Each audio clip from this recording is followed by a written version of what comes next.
I stood outside the tent that night. Inside, people laughed. Chandeliers sparkled. Security guards protected a man the cult respected. That man was my father. But no one knew I existed. I wasn't poor.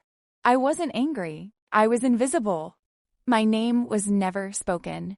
My place was never claimed. This is not a story about money. This is the story of what happens when a daughter is kept a secret, while her father rules the world. When my daughter-in-law told me to leave, I smiled. I didn't cry. I didn't yell. I just smiled. That smile was my shield, my quiet way of saying, I understand. Inside, I felt a heaviness I had never known before. The house that once felt like warmth and laughter now seemed distant, cold. My home, my family. It felt like it was slipping away from me. I had always believed that love, care, and years of shared memories could hold a family together. But that day I realized how fragile those bonds could be, how quickly they can break when secrets, misunderstandings, and unspoken expectations take root. I remember standing in the hallway, my small suitcase in hand. The floor beneath me creaked softly, as if the house itself was sighing. My son's voice was quiet, hesitant. He didn't know what to say, and I didn't want to force him. He was torn between loyalty to his wife and love for me. I understood that, too. You should go, she had said. Her voice was calm, but firm, like a judge delivering a verdict. I nodded. I smiled. I said nothing. But in that silence, 1,000 memories rushed through me.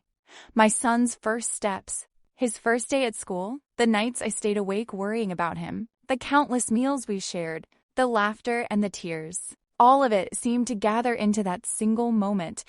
I didn't hate her. I never could.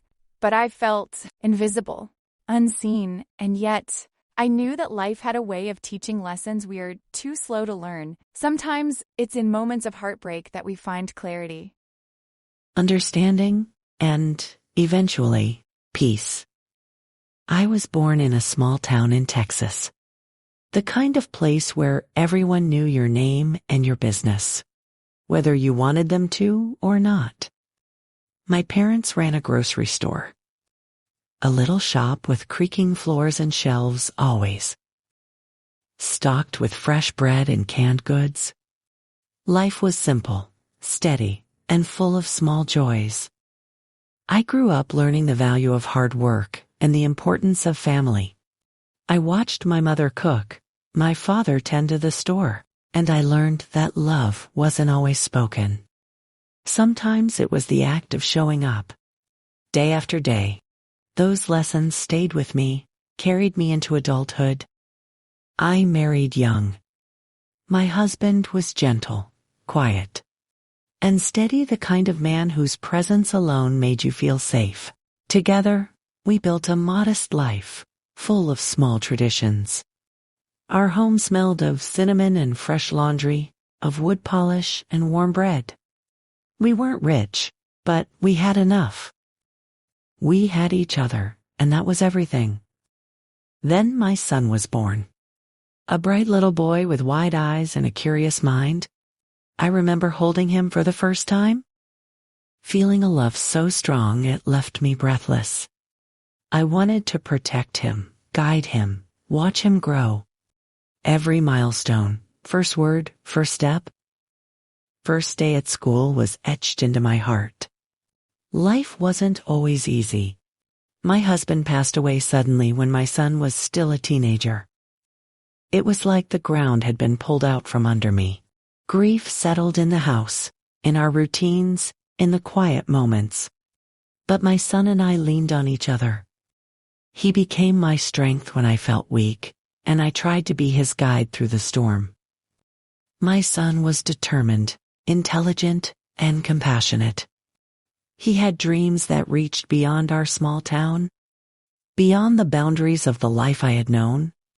I encouraged him quietly, never holding him back, always hoping that he would find a place in the world where he could be happy. When he fell in love, it was both exciting and terrifying. Exciting because I wanted him to be happy, to experience love fully. terrifying because I feared losing the closeness we had built over the years. She came into our lives quietly, soft-spoken, careful, polite. Her smile was gentle, her presence calming. At first, I liked her. I really did. She seemed kind, nurturing, and attentive. She made my son happy, and that mattered more than anything to me. We spent time together at family dinners, small celebrations, and quiet Sunday afternoons. I tried to trust her. I wanted to. But life, I learned, has a way of showing its truths slowly, like a river carving a canyon over years. The first signs were small, almost unnoticeable. Little comments that stung more than I expected. A remark about how I cooked dinner. A suggestion that I stay out of certain conversations.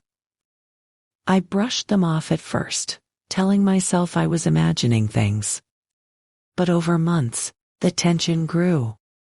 Family dinners became quiet, measured. Laughter was careful, conversations clipped. I could feel the change in the air, the way the warmth had drained from the house.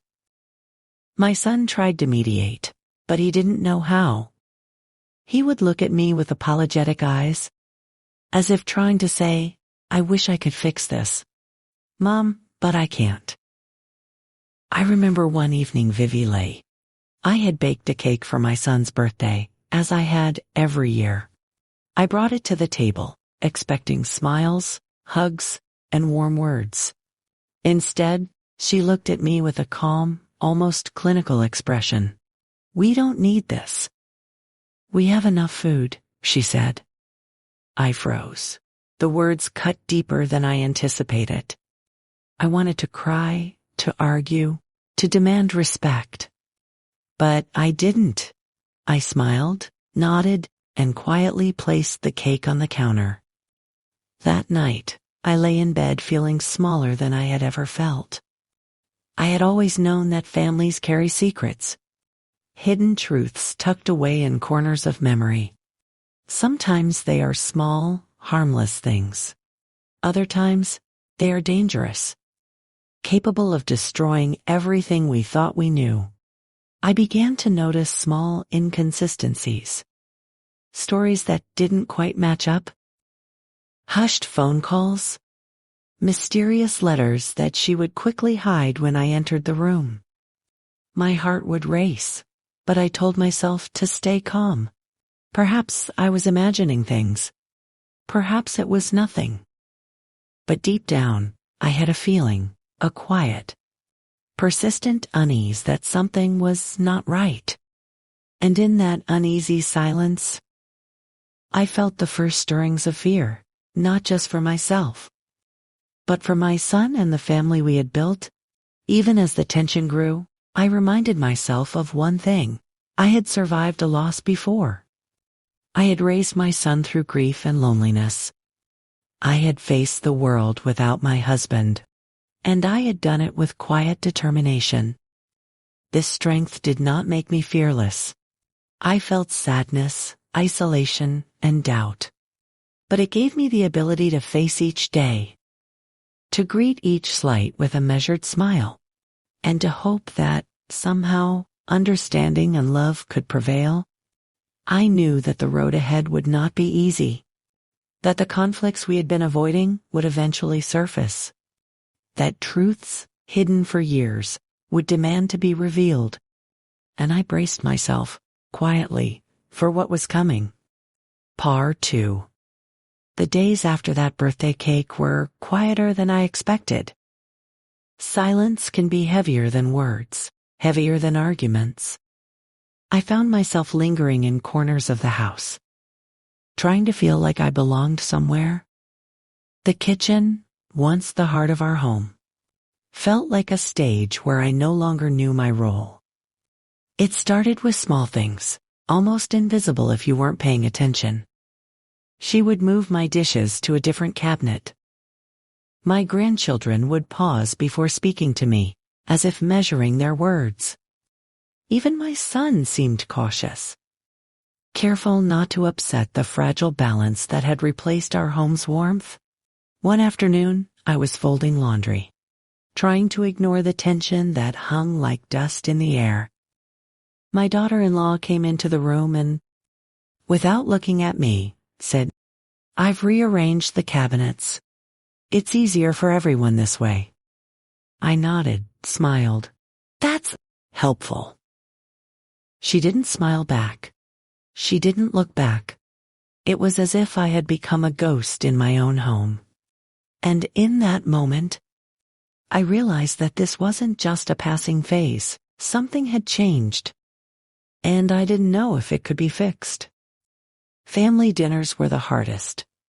We used to laugh so much at the table, sharing stories of old days, teasing my son about his childhood adventures. But now, conversation was cautious, polite, careful. I watched my grandchildren, their small faces clouded with uncertainty. One evening, my son asked me softly, "Mom, are you okay?" I forced a smile. "I'm fine, sweetheart, really?" But I wasn't fine. I felt invisible. I felt like a visitor in the home I had built with love. I wanted to tell my son everything, to unburden myself.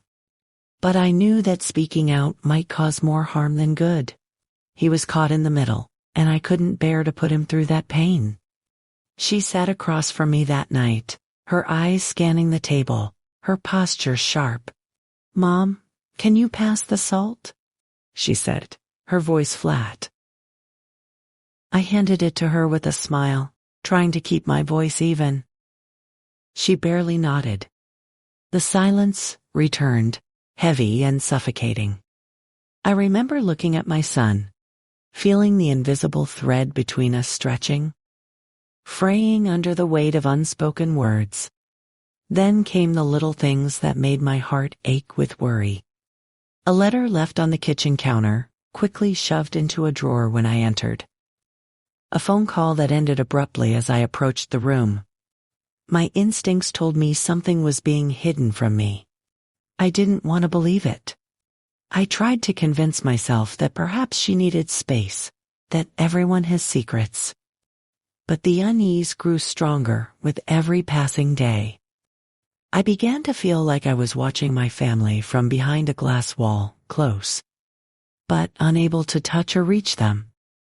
I started keeping a journal, trying to make sense of the tension. I wrote down the things that happened each day. The words spoken, the gestures, the silences. Reading it back, I could see a pattern emerging. Like a map leading to something I wasn't ready to confront yet. The grandchildren, my joy and my light, were affected the most. I noticed subtle changes in them. They would glance at me nervously before speaking, check her expression, and sometimes stay silent altogether. One afternoon, I was reading a story to them in the living room. My granddaughter, Emily, whispered, "Grandma, is she mad at you?" I paused, choosing my words carefully. "No, darling. Sometimes people feel frustrated, but it's okay. We can still love each other." Emily frowned. "But she doesn't talk to you like before." I nodded slowly, hugging her close. "I know, sweetheart. Sometimes adults have their own problems, but we can still be happy together." Even then, I could feel the ache of separation creeping in. My heart wanted to protect them, to shield them from the tension, but I knew I couldn't. The distance between me and my daughter-in-law was growing, and my grandchildren were caught in the middle. The smallest things began to feel like mountains. She would criticize my cooking, comment on the way I arranged the living room, or question my decisions with the grandchildren. Each time, I swallowed my words, reminding myself that I could survive this. But every slight left a mark. A quiet sadness that I carried in the depths of my chest. One evening, my son and I were in the kitchen together. I tried to tell him about my feelings, but the words stuck in my throat. He looked at me, eyes filled with guilt and confusion. "Mom, I don't know what to say," he whispered. I placed my hand on his shoulder. "It's okay, my love. I just needed you to know." He nodded, but I could see the helplessness in him. He wanted to protect me, but he also wanted to keep peace in his marriage. And so, the tension remained, simmering quietly like a pot left on the stove. Then, one morning, I found a letter. It wasn't addressed to me, but it was left carelessly on the kitchen counter. I picked it up, my hands trembling. The words were simple but carried weight. She had been writing to someone, hiding details of family life, and speaking about me in ways that made my heart ache. I don't remember reading every line. I only remember the feeling. The sense that my place in this family was no longer secure. I folded the letter carefully and placed it back where I found it. I didn't want to confront her yet.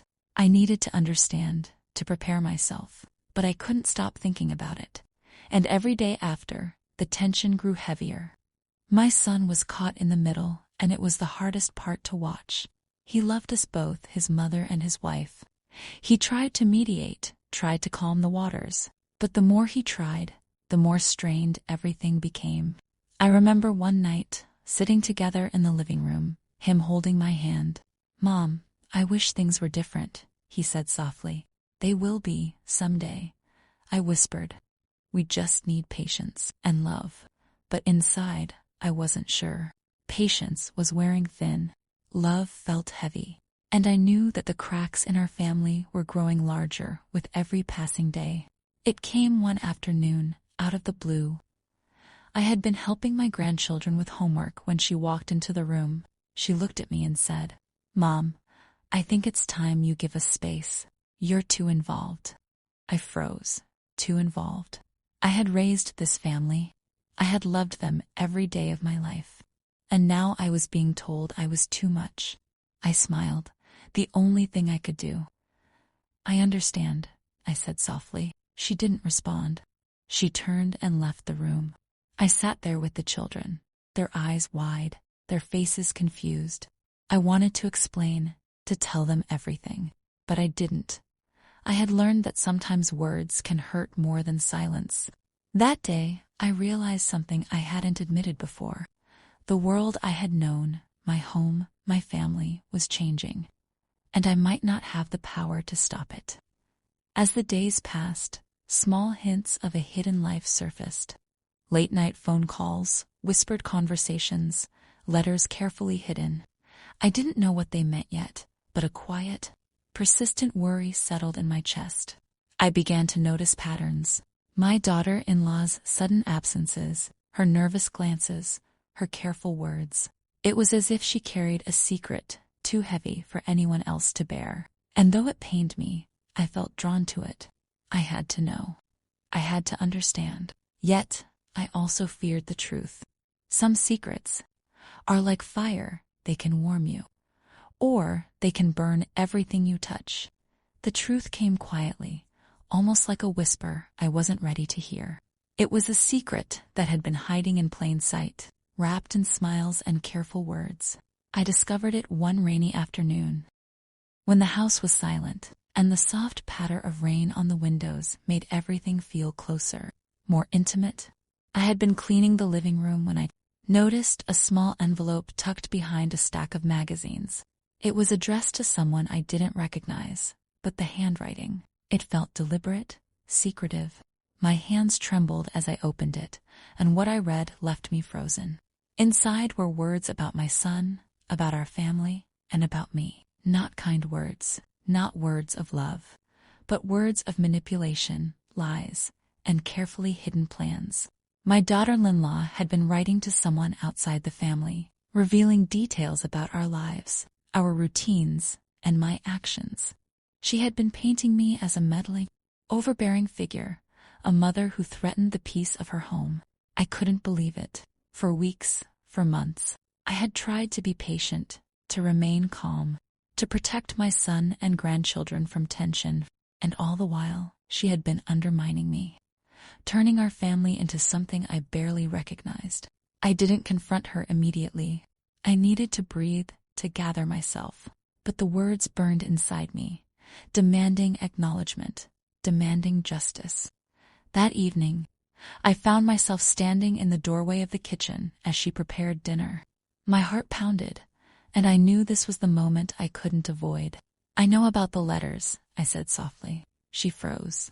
The knife in her hand paused mid. "What?" I stepped closer, holding the envelope in my hand. "The ones you've been hiding, writing to someone outside the family, telling lies about me, about us." Her eyes narrowed. "You shouldn't have read that." I shook my head, tears threatening to fall. "I didn't want to find out this way. But it's the truth, isn't it?" She didn't answer. She didn't need to.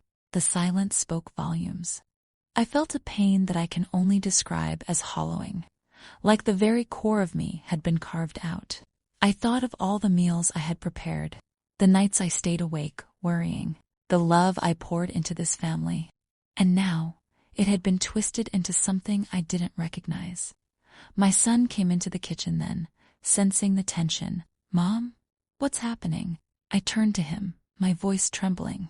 "I found out about the letters. She's been lying, manipulating, hiding things from all of us." His face went pale. I didn't know. I wanted to believe him. I wanted to believe that his love for me and for his family was still intact, but the betrayal felt too heavy, too real. I realized then that sometimes love isn't enough to protect us from the actions of those we trust. That night, I couldn't sleep. I sat by the window, listening to the rain, thinking about my life, my son, and the family I had tried so hard to nurture. I asked myself over and over, had I done something wrong? Was I too involved? Too caring? Too visible? I remembered the early days of my son's childhood. The first time I held him, the first word, the first smile. Those memories were my anchor. They reminded me that, despite the betrayal, I had loved fully, completely, without reservation. The following days were tense. Conversations were clipped. My daughter-in-law avoided my eyes, and I avoided hers. My son tried to mediate, but the air between us felt like it had been split by an invisible chasm. I began to notice how the grandchildren sensed the tension. They were quieter, more hesitant around me. Emily and her brother would glance nervously at their mother before speaking. Their innocence was caught in the middle of the adult conflicts I had tried to shield them from. I realized then that betrayal doesn't just affect one person. It ripples outward, touching everyone connected to the act. And for the first time, I felt the weight of it, not just in my heart, but in the entire household. I wanted answers. I wanted to know why she had done this, why she had hidden so much. One afternoon, I asked her directly. "Why?" I said. "Why write these things about me?" Her eyes flicked away. "I wanted to protect my family," I thought. "I thought you were." "I don't know, difficult." I stared at her, trying to make sense of her words. Difficult. After everything I had done, after everything I had given to this family, my chest ached with a mixture of sorrow and disbelief. Sometimes understanding doesn't erase the pain. It doesn't heal the betrayal, but it can bring clarity. And in that moment, I realized that our family had been built not just on love, but on assumptions and fragile communication. It all came to a head one evening when my son confronted both of us. He stood between his mother and his wife, his face tense with emotion. "Mom, she's trying to keep the peace," he said, looking at me with pained eyes. "But she's scared." "I'm scared." "We all are. Can't we just step back?" I wanted to yell, to explain, to demand justice, but I didn't. Remembering every lesson life had taught me about patience, about quiet strength. "I understand," I said softly. "If stepping back is what it takes, I will. But know this, my love for all of you has never changed." My daughter-in-law looked at me then, something in her eyes softening. I didn't mean for it to go this far, and in that moment, I realized something important. Confrontation isn't always about winning. Sometimes it's about surviving, about finding your place in a world that has shifted beneath your feet. The house was quiet that night, except for the soft patter of rain on the windows. I sat in my old armchair, thinking about my life, my son, and the family I had nurtured. Betrayal had entered our lives, yes, but so had understanding, patience, and the beginning of forgiveness. I reflected on the years I had spent raising my son, on the love I had poured into this home, and I realized that betrayal, as painful as it is, doesn't erase the good we've done. It doesn't take away the moments of joy, the laughter, the small victories. I also realized that secrets have a way of coming to light, whether we are ready or not. And when they do, we have a choice: to crumble under their weight or to find strength in the quiet resilience of our hearts. The days after the confrontation were still awkward, but there was a subtle shift. Small gestures, small acknowledgments of each other's presence began to return. The grandchildren smiled more freely, laughed without hesitation, and the house slowly started to feel like home again. Not the same home as before, but a home rebuilt from fragile pieces. I started to see that forgiveness isn't about forgetting. It's about choosing to let go of the bitterness, to open your heart again, even when it hurts. And I realized that, despite the betrayal, love could still survive. The days that followed the confrontation were heavy, each one stretching longer than the last. Silence filled the corners of the house, thick and oppressive, like a fog I couldn't lift. I tried to go about my daily routines, cooking, tidying, spending time with the grandchildren, but everything felt different. The warmth that had once filled the rooms was gone, replaced by tension, suspicion, and a quiet distance that made my chest ache. I watched my son carefully. He tried to smile, tried to keep the house peaceful, but his eyes betrayed him. I could see the worry, the conflict, the weight of being caught between two worlds, his mother and his wife. And I knew, in that moment, that I had a choice to make, a choice that could change everything. One afternoon, after helping the children with their homework, I sat down in the living room. My hands shook slightly as I folded a blanket, trying to steady my racing thoughts. I realized that staying in the house, in the midst of tension and quiet resentment, was not healthy, not for me, not for the family. I didn't want to leave. I had spent decades building this home, creating memories, loving unconditionally. But love sometimes requires courage of a different kind.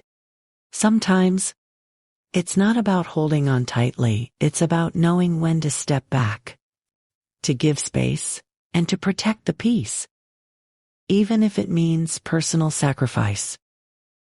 I called my son into the room. He sat across from me, his expression soft, worried. "Mom, what's on your mind?" he asked. I took a deep breath.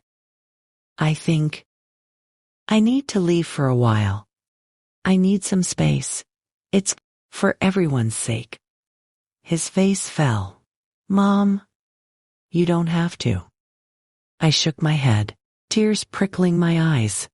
I know. But sometimes the hardest choice is the right one. And I love you all too much to let this tension grow. Packing my things was harder than I expected. Each item I touched: a photo, a mug, a blanket carried memories, small moments of love and connection. I lingered over each one, running my fingers over the familiar textures, remembering laughter, conversations, and quiet nights of comfort. I packed slowly, carefully, as if preserving each memory in its own space. I didn't want to forget, didn't want to lose the years that had shaped my life. And yet, as I zipped my suitcase and placed it by the door, I realized that memories are not bound to things. They live inside us, quietly, forever. Before leaving, I went to the children's rooms. I knelt beside Emily and her brother, brushing a stray hair from their foreheads. "Be kind to each other," I whispered. "And remember, I love you, always." They nodded, their eyes wide, uncertain, but trusting. Their small hands slipped into mine, and in that brief connection, I felt a warmth that reminded me why families, despite pain and conflict, are worth protecting. The moment of leaving was quiet. My son walked me to the door, his hand holding mine tightly. He didn't say much, but I could feel the emotions swirling between us: love, sadness, regret, and hope, all mixed together. "Mom, I'll call you," he said finally, his voice breaking slightly. "I know, my love," I replied. "Take care of yourselves." I stepped out into the soft drizzle, the air cool and crisp against my face. The world outside felt different, expansive, full of possibility, yet heavy with loss. I carried my suitcase and my memories and walked slowly, knowing that this distance, though painful, might bring clarity, understanding, and, eventually, healing.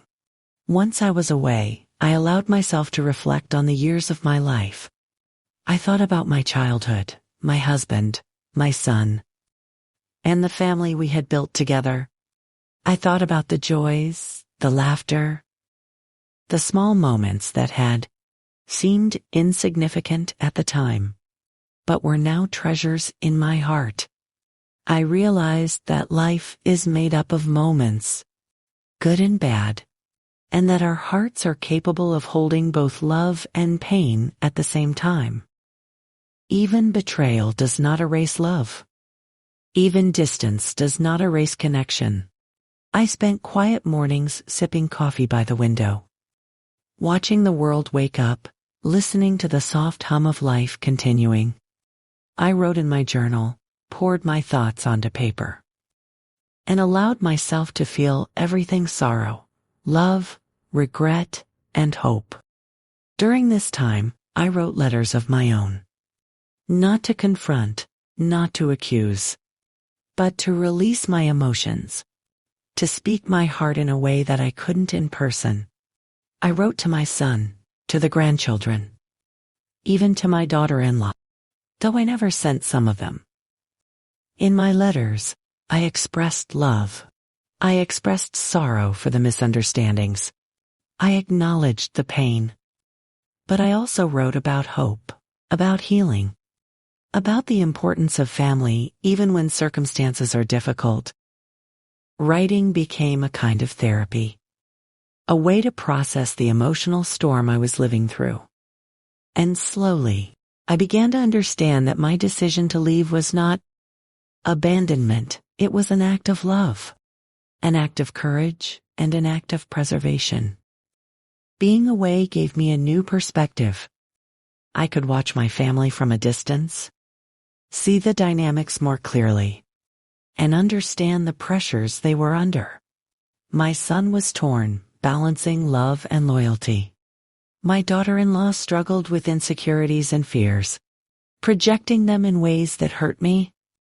And my grandchildren, innocent and trusting, absorbed the tension in ways that no child should. I realized that love does not always mean being present physically. Sometimes love means stepping back, allowing space, and trusting that hearts connected by bond will find their way back to understanding. Even while away, there were small moments of connection that reminded me why families endure. A phone call from my son late at night, his voice soft, hesitant. A drawing sent by Emily, scribbled in bright colors, with a note, "I love you, Grandma."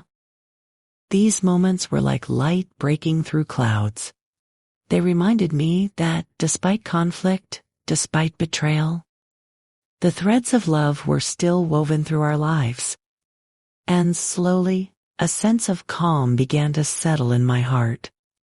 I also began to try to understand my daughter-in-law's perspective. She was young, protective of her own role in the family, and fearful of being displaced. Her actions, though hurtful, came from a place of insecurity, not malice.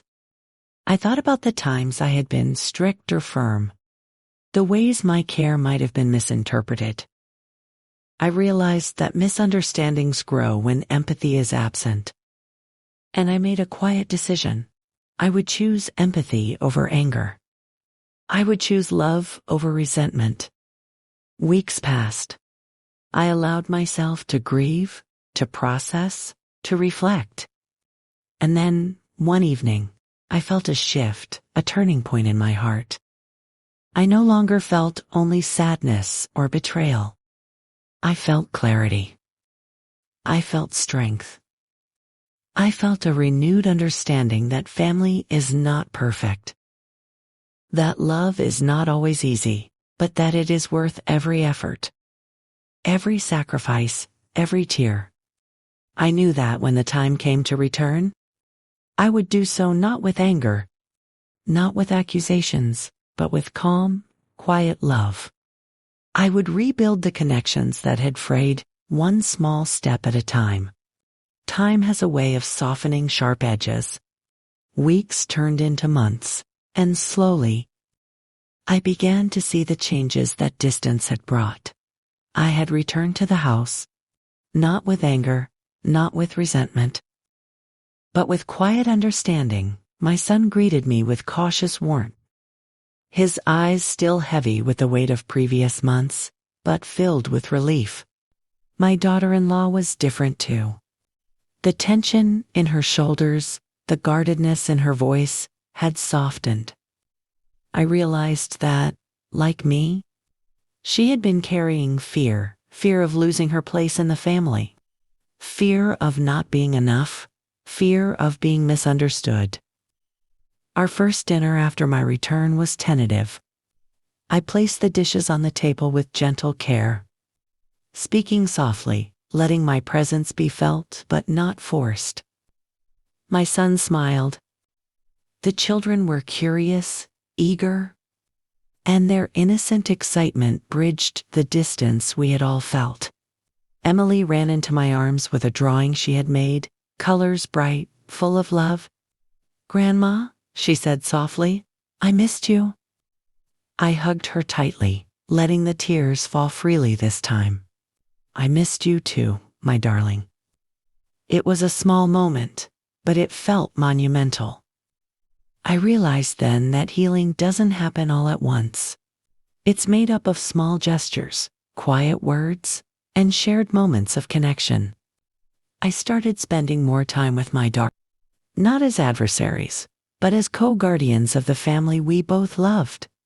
I listened to her, understood her worries, and shared mine without accusation. Slowly, trust began to return.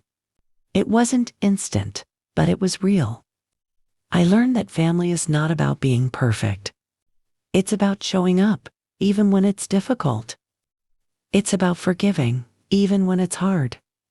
And it's about understanding that everyone, even those who hurt us, acts from a place shaped by fear, love, and their own experiences. My son watched us, sometimes quietly, sometimes with subtle relief in his eyes. I could see that he no longer felt torn. The house felt warmer, not just because of the physical space, but because the walls were once again filled with understanding, empathy, and shared love. We began small, shared meals, gentle conversations, and quiet walks. I noticed her pausing before making judgments, smiling at me in moments of connection, and even laughing with me again. The children thrived, their laughter filling the rooms, restoring a sense of life and vibrancy that had felt lost for so long. I realized that forgiveness doesn't mean forgetting. It means accepting, understanding, and choosing to move forward. It means letting go of the bitterness that can weigh the heart down and making room for compassion and love instead. One evening, as the sun set and the house was bathed in a soft golden light, I sat with my son and said quietly, "I'm proud of how far we've come. We've endured, we've learned, and we've grown." He squeezed my hand. "I love you, Mom, always." And in that moment, I felt peace.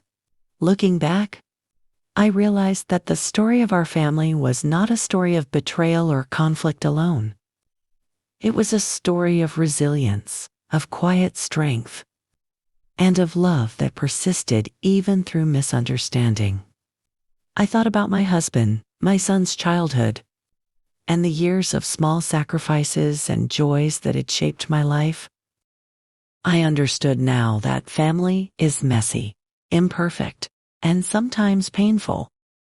But it is also a place where love, empathy, and patience can mend even the deepest fractures. I also recognized that distance, though painful, can sometimes give clarity. It allows hearts to reflect, to heal, and to find perspective. And when hearts reconnect with understanding, the bonds that remain are stronger than ever. Life has a way of teaching lessons we are not ready for. Sometimes, the hardest moments bring the most profound understanding. I learned that love is not just in presence, but in empathy, patience, and the willingness to forgive. I learned that silence can be a teacher, that distance can be a healer, and that every act of love, no matter how small, leaves a lasting mark. I thought of my grandchildren, their laughter, their innocence, and their unwavering love. I thought of my son, standing quietly between us, bridging the gaps with his patience and compassion. I thought of my daughter-in-law, who had been both my adversary and my student in the lessons of love and understanding. And I realized families are not perfect. They are fragile, flawed, and sometimes unfair. But the heart is resilient. The heart can heal. And love, patient, quiet, unwavering, always finds its way back. I smiled, as I often do, because I knew that despite the pain, the misunderstandings, and the moments of heartbreak, our family had survived. Not untouched, not unscathed, but alive, connected, and growing. Sometimes, the hardest choices, the choices to step back, to let go, to give space, are the choices that preserve love. And sometimes, the greatest victories are not loud or dramatic, but quiet, subtle, and heartfelt.